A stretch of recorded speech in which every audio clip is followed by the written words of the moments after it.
Fil-messaġġ tiegħu il-kap tal-Oppożizzjoni Joseph Muscat qal li jħossu kburi li ta' kontribut fil-kampanja l-introduzzjoni tad-divorzju f'pajjiżna.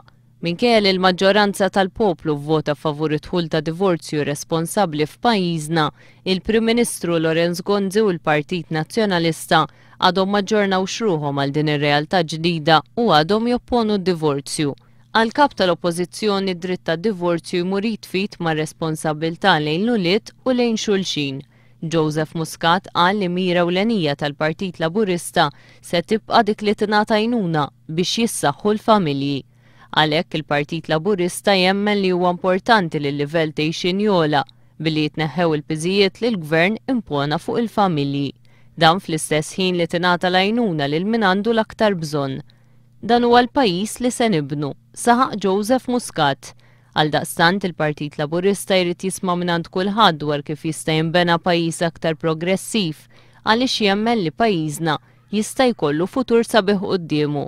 Il-kap tal-Oppożizzjoni qal li għal dan il-għan il-Partit Laburista qed jistieden lil kull min irid joffri l-ideat tiegħu biex jibgħat email fuq feedback@josephmuscat.com.